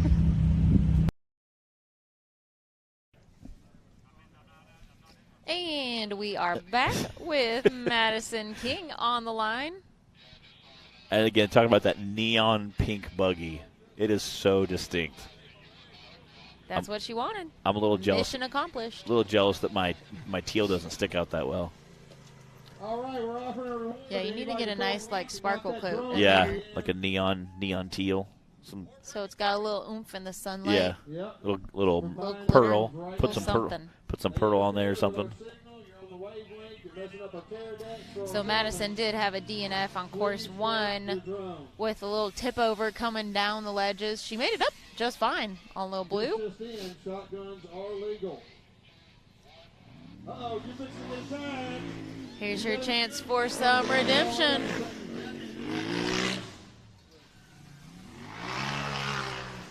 There you go.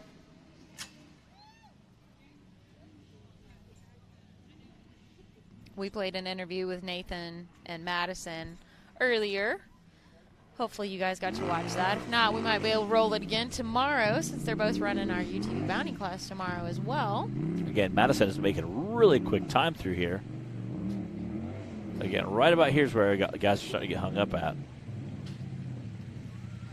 Again, being that wet, slick rock, it's kind of giving some people trouble. So we'll see if she can get through quickly. She's already done it once. Didn't have too much trouble. Looks like she's getting a little bit wedged in there, though. What do you guys think about these interviews? Do you like them? Do you have any requests for a driver that you want to have interviewed, or any questions that you want us to ask? One thing that's always fun is if we get a good question, we can just ask a bunch of drivers and edit that all together. Like, what's your favorite dinosaur? What's your favorite dinosaur? Sure, what's your favorite dinosaur? That was the best question I think we've ever had on the show. Because most drivers were like, because they didn't expect. They think we're going to ask them, some technical or something about their season, and then it's like, what's your favorite dinosaur? Wyatt Wilson was like immediately with a response. I was like, oh wow, it's like he was on it. There it is. But yeah, do you guys have any requests for interview content, either drivers, questions, whatever? Do you like them? Do you like, would you rather we just run our commercials, or do you like having a little change of pace and having our interview videos worked into the live feed? Bryant, that was Doug Hood that just broke on Little Blue.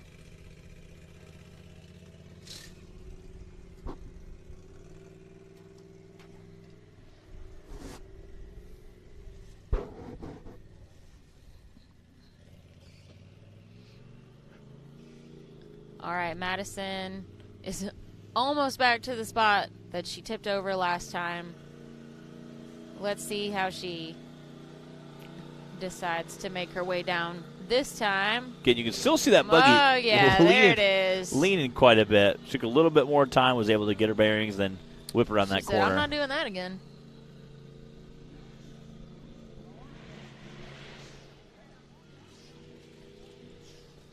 All right, she's got to turn and go up. We need a name for this tire ball hill right here. Oh, man. Maybe we'll just go with tire ball hill. Keep it simple. That's how you know it's working, when it makes that clapping sound. Uh-oh. Come on, Mad Dog. Back up. Hit that Yeah, I'm not sure what. Had an axle or? Dan Carter says, I'd kind of like to see who's got favorite dinosaurs up their sleeve. Yeah. Maybe we just need to surprise them, like ambush question. Yes. 3 seconds. What's your favorite dinosaur? That would be a lot of fun. Go. Espe- Dan Carter, what's your favorite dinosaur? Yeah. Have like a surprise question attack, like out in the pit sometime. Uh-oh, Madison is backing all the way down to the bottom.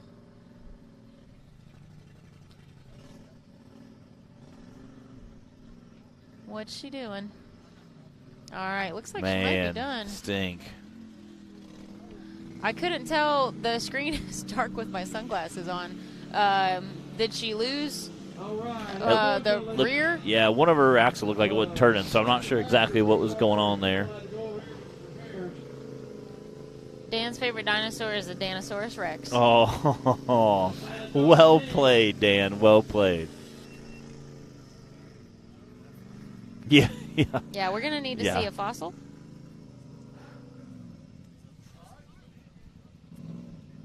Yeah. Is that what you were looking for in the dirt at Windrock? While you were laying on your side in your buggy? Looks like, is this Casey Howell? Yep. Is he running for himself or for... Yeah, Casey Howell is running for himself in this class, and it was Braden Upchurch that is running for Dan Carter. Speaking of Dan Carter, gotta keep everybody straight here. Dan's got a bunch of stunt doubles today. That's what happens when you run a six-pack of classes, you know. And don't come. Yeah. Don't show up. Yeah, I hate that for Dan. Again, Dan's one of the guys, he's definitely a champion out there. All right, we got Casey Howell.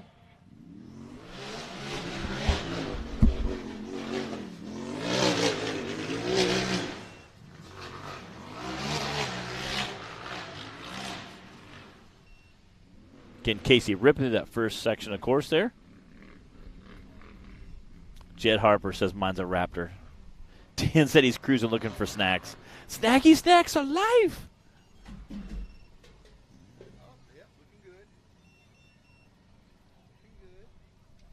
Yeah, again, it'll be interesting to see how all you need is a good smooth run here.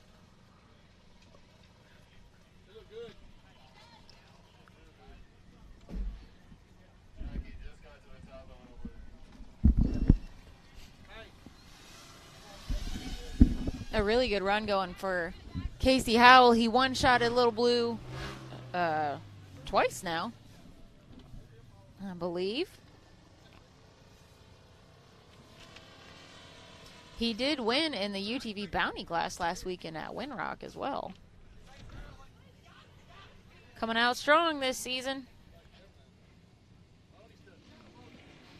Again, it's kind of interesting to see him get kind of slick right there. So as they're trying to turn that corner, sliding around, doing a little drifting. Go, baby, go. Oh. Up tire ball hill. And he is out. Again, watching him kind of bounce through there, kind of pinball through there. Matt, why didn't you tell me I had mud on my face? Well, I didn't notice. I thought maybe it was like a new, like one of those little, yeah, one of the freckles, you know. Fake freckle? No, like that was just mud. Like a Cindy Crawford type situation, you know. It's just pure mud. Do you know who Cindy Crawford is, Taylor?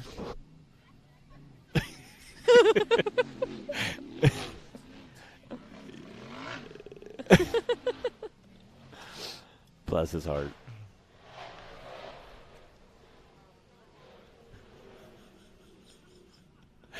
Oh.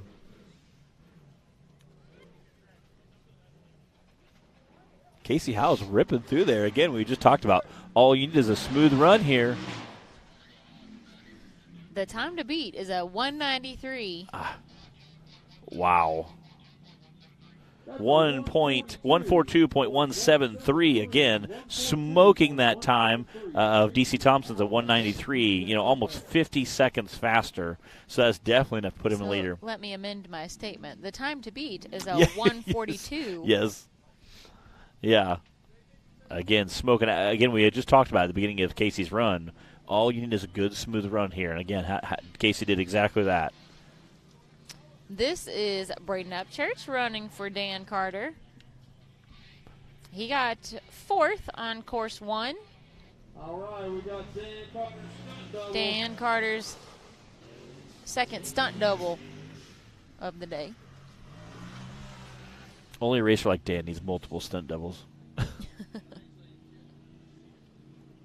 surprised he didn't have a third one. One for each class.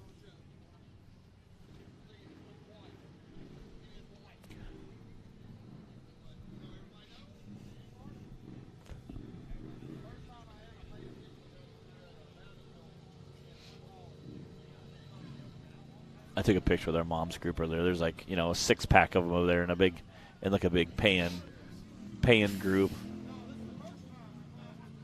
That's the VIP area. It is. It really is pretty cool. They all had like their separate snacks out. Mm-hmm. They're like, Matt, you want a donut? You want a cookie? You want some chips? I'm like, I'm good. I'm good. And then Christy was like, do you want a peanut butter jelly sandwich? I was like, yeah, I do. Like Uncrustables, you just can't beat those things. They're like the perfect combination of peanut butter and jelly.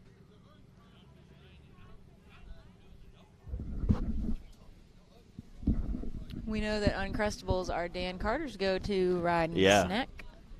Speaking of Dan Carter, this is Braden Upchurch racing for Dan's points today. Having a little trouble.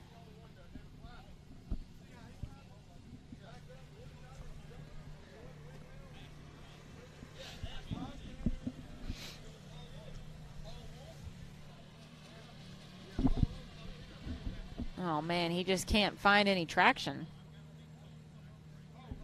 And again, these rocks are pretty cold. They're wet, and your tires are wet. So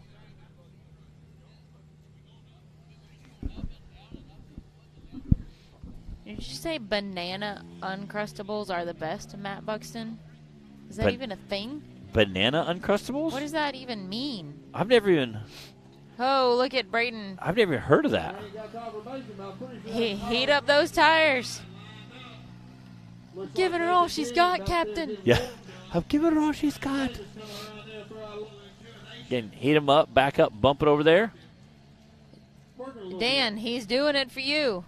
Do it for Dan. Do it for Dan. Get those points. That'd make a great T-shirt. Do it for Dan.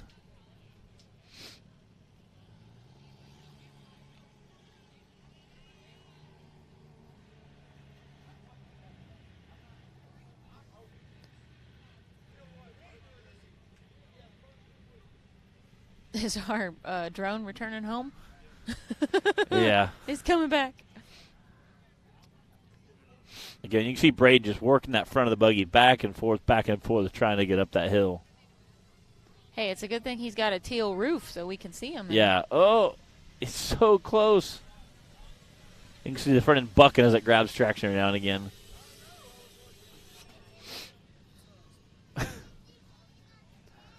I was talking to Keith Toolman this morning. He said the rocks are very grippy.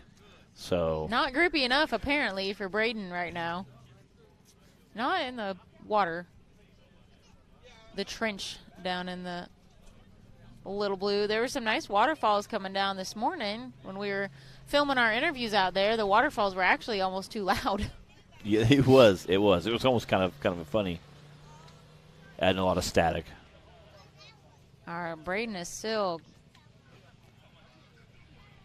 doing his best to climb this right now. Can just kind of see him inching forward a little bit and then falling back again. Oh, come on. He's so close.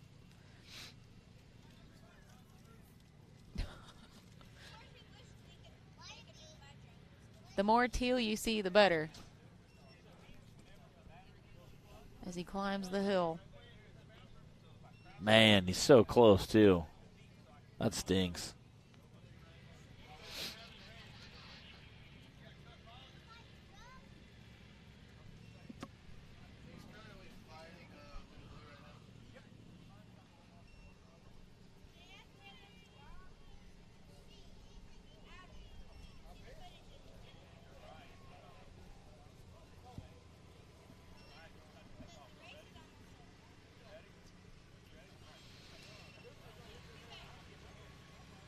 All right, he might just time out on this spot today.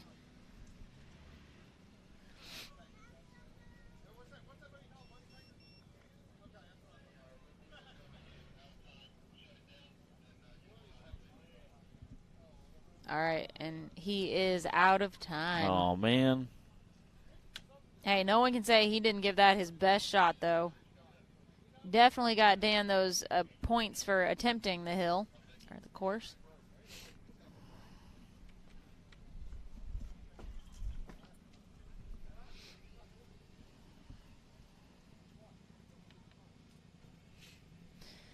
Taylor, do we have our interview with Brandon queued up? All right, I don't think we've shown that one yet. All right, well, why don't we go to that? Y'all watch this little interview with Brandon Davis. All right, everybody. Hey, we're here with Brandon Davis from Brandon Davis Racing, and you've been racing a while. This is your 8th season now? Yeah, it's going on my 8th season. I started out in the UTV, and then the very next year got a rock bouncer, and started doing that. And this is your 2nd season in Menace, and you're the only IFS chassis. How does that compare to racing a straight axle, and how do you kind of plan to hit things differently? Yeah, I really like it. It drives more like a UTV, or it reacts like a UTV. And the last couple of years, or the last year, I got a lot of things sorted out in it. And I think I feel good in it. It doesn't like rocks and ledges, which is not good for this weekend. But it does like the wood stuff and, the downhills and good sections like that. Shines. Yeah, it does. So your other race vehicle, you drive in the UTV stock and Cup class, and that's your Can-Am, and this is your 3rd season racing that in both of those classes as well. That thing has been put through the ringer. How do you hold this together? My poor Can-Am, but it's unbelievably reliable as long as I don't make a big, big mistake, hit a tree or something with it. It's great, great machine. The wheelbase is good on them. Knock on wood, like last weekend I blew a belt, but I knock on wood, have not had problems. Yeah. I'm going to keep running it. Any changes you plan to make for this year, the 2023 season, or you just going to keep rocking and rolling? Really just during the off season, I freshen things up, axles and, the normal stuff, new tires, and trying to just leave things alone. I think a lot of times when you get in there and start, pulling motors and doing things, you can pinch wires and do all sorts of things. So I left things alone this season. How many times was the motor out of Menace last season? The motor was out 4 times last season. Wow.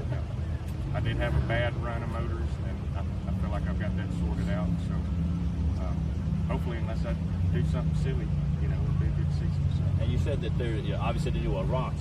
If you've seen our terrain here, it's pretty rocky. So what's your plan today? With Menace, you have to, kind of wheelie over everything because it's so low. It's the lowest bouncer, in the class, and you just have to ride over everything, wheelie over everything. So that's the plan. Or jumping. Yeah, you can send it and jump it. So. I think we need to note too your nickname in the sport. Mr. Consistency, your Captain Consistency. You tend to really hold down that 3rd place spot a lot. Yeah. 3rd place in bouncer overall last season. 3rd place last weekend at Windrock. How do you feel about that? I don't know how I have fell into that. My very first year racing, I was first and second.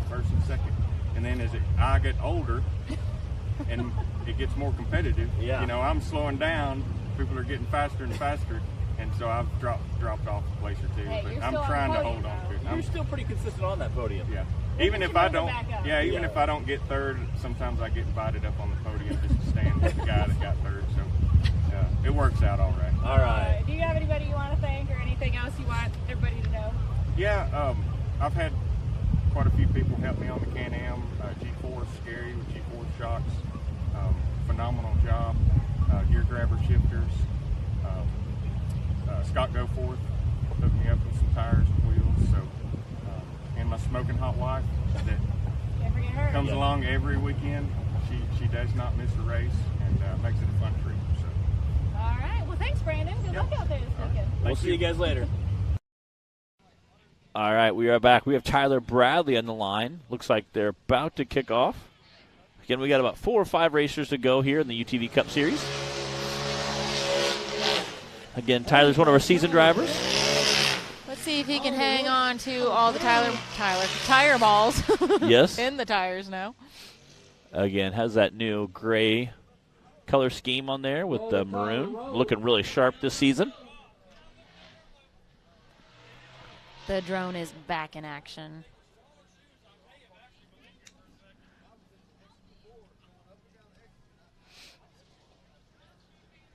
Well, I thought it was.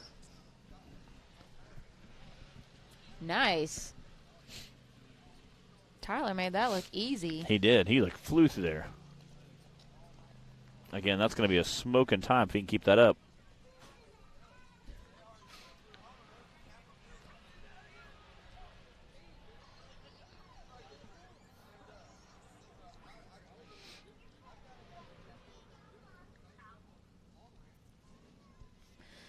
So far, the time to beat for Course 2 in the RCV Axle Unlimited class is a 1:42 from Casey Howell, and then we've got DC Thompson with a 1:93 and Cody Cason with a 2:12.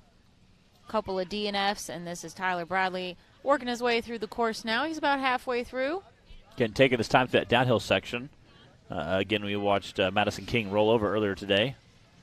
Trying not to make that mistake. You can see that kind of sliding around that edge corner there.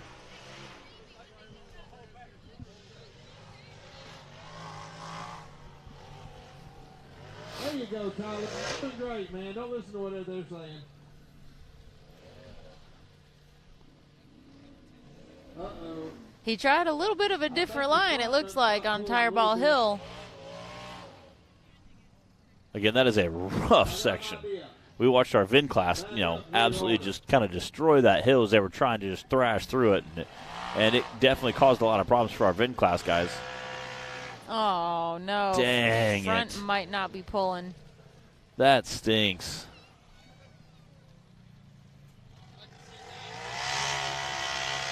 No, yeah. Oh, I think he's up. He's still blasting That his way is through awesome. Again, still making it up.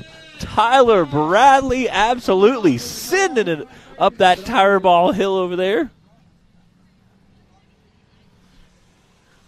Trying to keep that success rolling.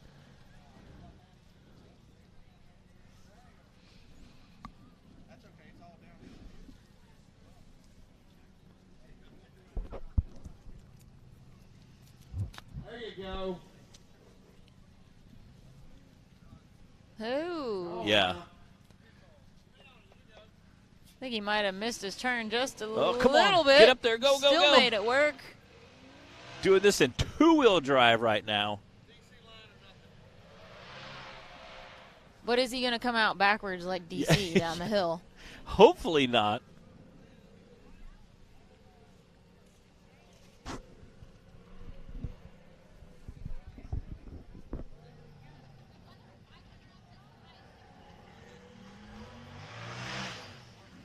And he made it. Get her done. All right, Tyler Bradley. 211.421. Nathan King is on the line now. Nathan did have the fastest by far time on course 1. He had a 1:18, and then the second place time from Clay Cason was a 1:34.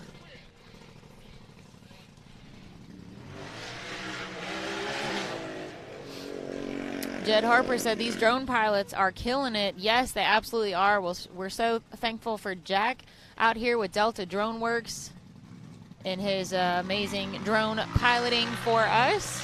We would not have near as awesome as a view without him.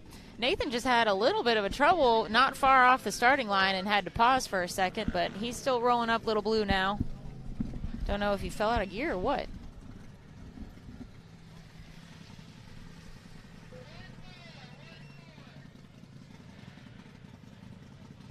All right, that's Nathan King out there making the fast pass. Again, Nathan King just smoking that first rock section there.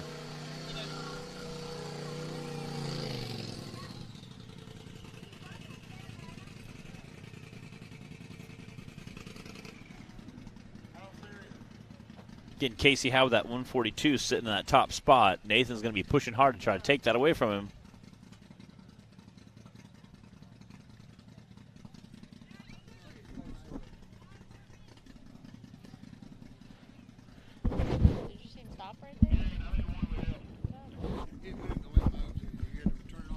It went into limp mode. I can't hear with these headphones on.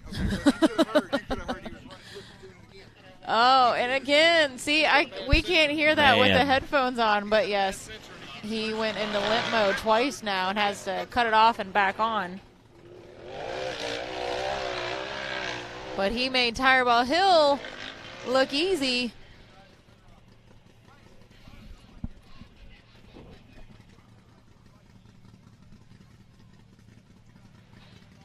Again, Nathan's dad's down here kind of just pacing as he watches his son just, attack this course.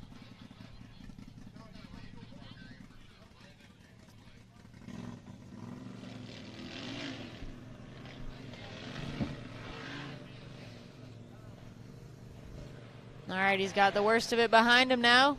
All right, Nathan King, up and over this hill, straight onto the finish line. See what his time's going to be.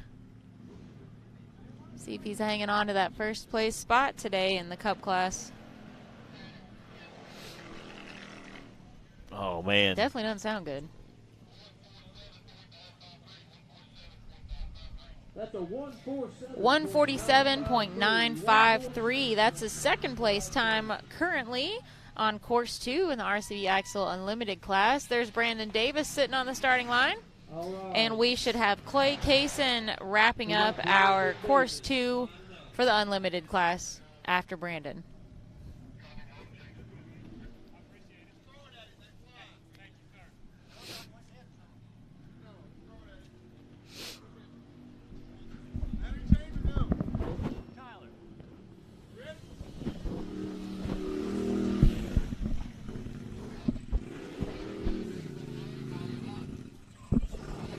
All right, I hear clock is hot. Again, this is Clay Cason coming off the line. And clock. Brandon Davis. I'm sorry, Brandon Davis. And he is flying through there. We got Tyler Bradley in the booth with us. Did you know you finished the top of that hill with second to two-wheel drive? Okay. I was like, you backed up and just sent it and made it. We were cheering you on. So, again, how's the rock section comparing for you today? It's tough. Yeah? It's definitely tough on parts and everything. Axles, wheels, broke a little bit of it all. Really? We named it Tireball Hill. Yep. They all come out. Luckily, I got all of them back, so yeah, nice. Get them put in tonight and get ready for tomorrow. We were going to send the kids out on an Easter egg Tireball hunt. Yeah, otherwise. I definitely needed it because they was strolled every all the way out pass through we there. kept seeing more of them. Yeah. Come tumbling down the hill. Luckily, only a few of them got damaged, so that's good. Yeah. We've seen a couple of them rolling down as the drivers, a few drivers behind you were coming. We'd see them rolling down the hill. So, Brandon Davis making his way up Lil Blue. Yeah, he's making good time up it.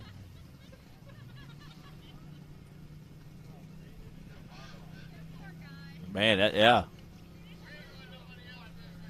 Again, the chassis looking good this year? Yes, sir. Had them was rough on it at Windrock, messed a good bit of stuff up, but got it running back right again, so got all the power back, so doing pretty good, I guess. Yeah, I said in this rock section, you're definitely going to need that power. Oh, yeah. What season is this for you for is racing with NRA? Fourth season. Fourth? Okay. And you've been a seasoned driver the whole time, right? Mm-hmm. Okay, yeah. What is your preference? We've been talking about this today because what we raced in at Windrock was so different than what's out here. So much mud, and, it's a bit rocky but more forested, steep hills, whereas there's just a bunch of rock and ledges and riverbed out here. Do you have a preference, or even we threw in the option of, like, the dusty loose dirt, kind of like bikini bottoms. What's your preference for racing?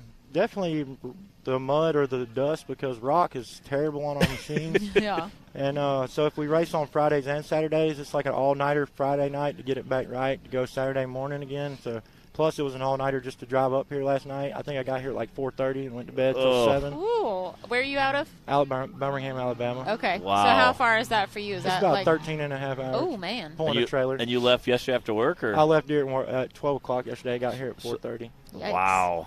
That is some dedication right there, guys. We talk about the commitment that's necessary. If you're chasing points in the series, obviously you can just, come to a race or two, or if that's what fits your schedule, and we are happy to have those drivers as well. But if you're chasing points and you're trying to make it to all or most of the races, man, the commitment for the travel alone, not to mention the time you spend in the shop putting things back together, making adjustments, all of that, and then on the road, and it's definitely a time-consuming but worth it. Oh, yeah, it's definitely hobby, worth I it. would say. Line 'em up, ladies. We've had Cooper Bentley's Razor buggy in the shop all week trying to get it back going. He had a rough time at Windrock as well, broke his transmission. Oh, yeah. A couple other things. So we got it put back together yesterday, just not in time to load it up and get it up here. So he'll have to wait till the next one. Yeah. Aw. Hey, Got it. Taylor, did you get Brandon's time? The sirens started up and I couldn't hear anything.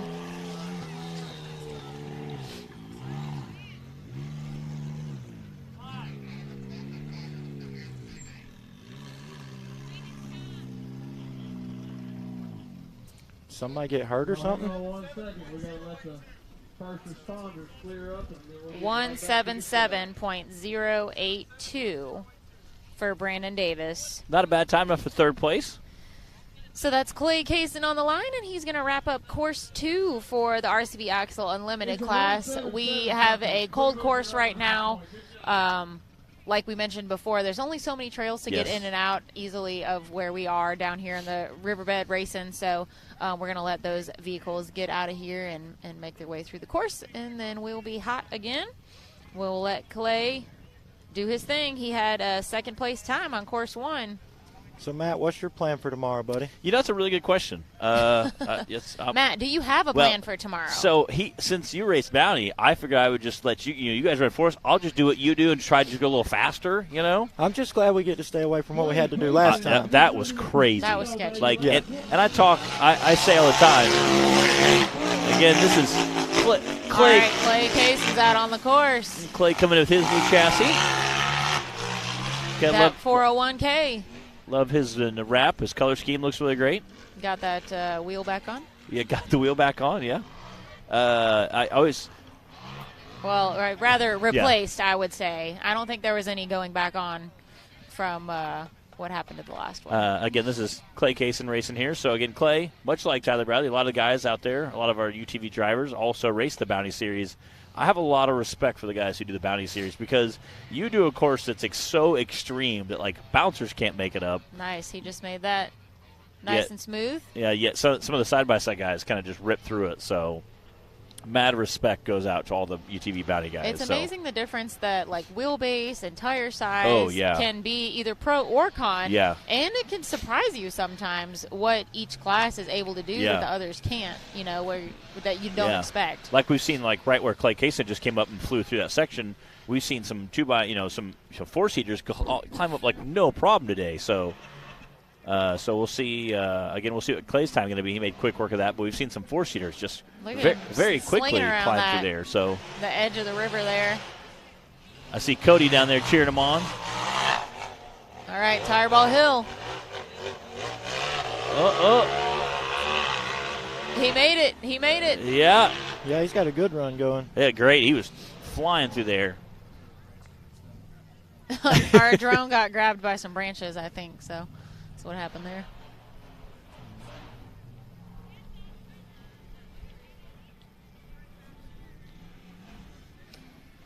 Yeah, sometimes those trees and branches just come out of nowhere. A lot of our drivers can attest to that, and Jack, the drone pilot. Clay down there getting a little sideways. Come on, Clay. Tried to save that run. There he goes. That rear end dropped down. I think now he's okay. Tyler, there you got a little bit same situation sideways there, which there's not really a better way to do it. Oh, no. Oh, he took man. it out. Jay Stewart's up here. Yeah. Just there's that tree. there's no room for error right there. No, When you turn, it's either no. you're making it or you're not. Yeah.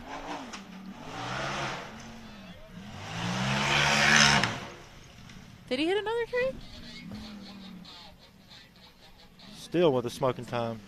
All right. 148.115 for Clay Cason. That is a third place time on course 2. All the camouflage off the hill for y'all. Trade with me. You come out that backwards, and we couldn't see through the trees, and we had no idea what you were doing up there. Well, see. DC Thompson, everybody. Yeah. When you go first and you don't have tracks to follow. Yeah. You don't. I heard you ended up in like a pile of leaves, and you were just sliding Yeah, down I had the hill. a tree hooked on, and just bring it down with you. Yeah, I ended up having to back down the hill, and I was like, oh, it's a straight drop-off cliff. I don't know if I should do this or not, but. You really can't see very well, and we didn't have the camera up there yet, so we were like, well, he's backwards. He's What was and you still had not a bad time. What was Clay Cason's time? Clay had a 148.115. Okay. Yeah, and again, we'll run through the top 7 today. Casey Howell, this is on the second course. Casey Howell, 142, again, claimed that top spot. Nathan King right behind him, 147. Clay Cason coming in third, that 148. Brandon Davis, 177. DC Thompson, 193. As you, came through the hill, bringing trees and trailers, everything with you, Tyler Bradley, 211. Cody Cason, 212. And then we had 3 DNFs. So that was a rundown of the second course of the day.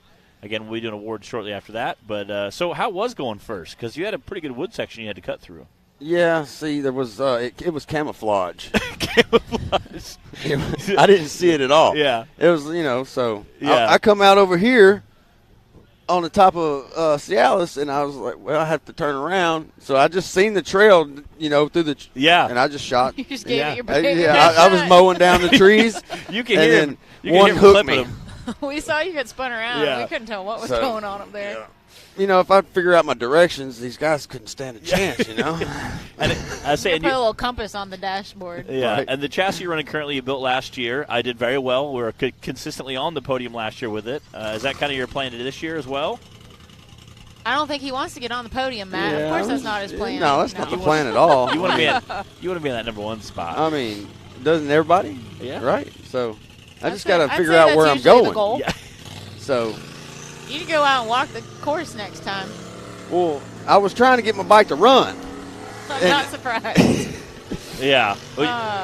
but yeah. All right, guys. Well, that concludes our day of racing here in Disney, Oklahoma. Thanks for joining us on Hillside Live. This is DC Thompson. Yes. I'm Bree Molitor. That's Matt Holt over there. We will be back tomorrow about 9:30 Central Time for our bouncer class, UTV Bounty, and the UTV Youth class. So lots more to go still tomorrow. Y'all pray for some sunshine for us so we don't get rained on and pray the rain all holds day. off. But thanks for watching with us today, guys. I think we've got some trophies to give away now. We do. All right, we'll see you guys tomorrow.